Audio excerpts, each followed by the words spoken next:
Right. So let me also get the panelists in, and I guess we heard what Dr. Mohit Pirzada said to start off with, that yes, there have been a very large number of people killed in Pakistan also as a result of terrorism.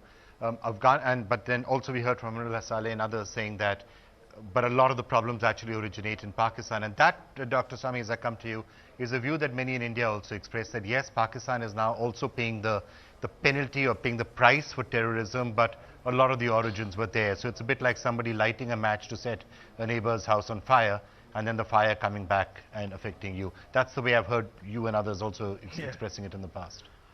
I see, first of all, it's pretty clear that if there is any place terrorists are trained for committing terror acts in the three countries, they happen to be in Pakistan. So it's in fact the crucible of terrorism is Pakistan. Yes, terrorism is a problem, and all of us in a sense end up paying the price for it. Perhaps we need to look for some specific issues as to where the problem is coming from and some specific solutions of how to fix the problem. Well, before you fix the problem, there has to be, we have to get out of this mode of denial. I ask a question of the Pakistanis as follows. There's in all the terrorist incidents they have suffered from, not one Indian has been caught or has been found to be participating in the terrorist act. Whereas in India, we have so many Pakistanis we have caught, including the 2611, where we have traced the person who did the maximum amount of killing, and that was Kasab, and he was from Pakistan. Now, the issue has to be resolved. This is not a question of blame game, but blame has to be apportioned. We know that there are training camps in Pakistan. There are no training camps in India. There are no, in fact, this is the issue that has to be addressed squarely. It's not a question of blame game, but there is a blame. There is a kind of complicity, promiscuity in dealing with terrorism. The problem is Pakistan's civil society is not as strong as Indian civil society. We can govern through the civil authorities. In Pakistan, they have to take the they have to bear the veto of certain militant organizations. So this is the issue which the Pakistani intellectuals must frankly own up and see what we can do together to see that the civil society is made stronger in Pakistan. Who actually introduced this whole aspect of state terrorism back in 1970? My comrade here had highlighted this in his introductory remarks. I hope we are not forgetting the formation of Mukti Bahini by India and a huge amount of forces that were infiltrated into East Pakistan and that resulted in the separation of a part of our country. What would you call that?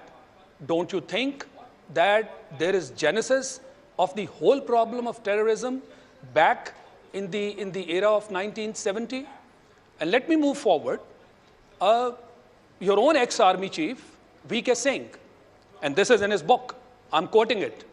He says in his book that under the instructions of the government, there were special units called TSDs, Technical Services Divisions. And the purpose of raising these TSDs was to spread terrorism both in India and Pakistan so that Pakistan could be blamed for it. No such thing. Now, this is the second example that I'm quoting, could you tell and me there the is page evidence number? inside India. Well, Tell me the page number. I can. No, I can. Well, I may not remember the page number because I haven't come prepared. But this I can tell you for sure that there is a mention of TSDs in his book. Please take my word. Please take my word. While your point that you don't find Pakistanis behind it may be legitimate, but please don't forget, you don't find Indians behind it, may be legitimate, but please don't forget that when you sponsor people from here and you prepare them and there is evidence that they are trained by your intelligence agency RAW in Afghanistan, obviously you would not find Indians perhaps there, you would find Pakistanis, and in India, the Samjhota Express incident and a few others, who did them? You still say that they were Pakistanis? I think let us go back to Delhi and then we go to Kabul. Yes, over to Delhi to Vikram. So can I get a response from Dr. Swamy, and then I'll toss it across to Kabul, and perhaps you can then, if you could respond to that and then take it across to Kabul, maybe Amrnath Saleh or somebody. Internationally, the most original explanation I've heard of Mukti Bahini being a terrorist force is from this gentleman in Pakistan. No country of the world has recognized Mukti Bahini as a terrorist force.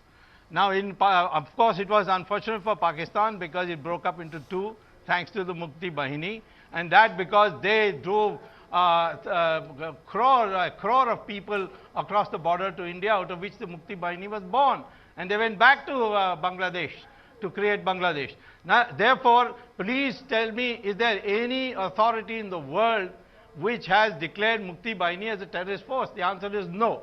Second, whether it is Samjhauta Express, which Mr. Manishankar, he has government figment of imagination, that it was due to Indians who did it.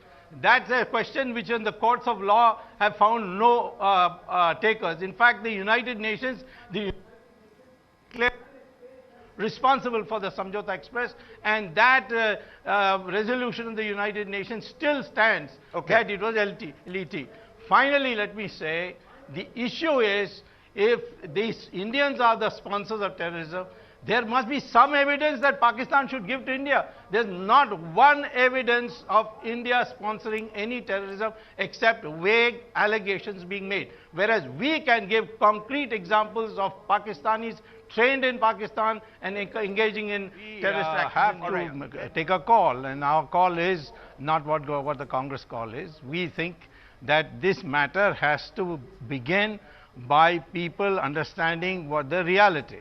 And the reality it's got nothing to do with blame. It's something that you must admit.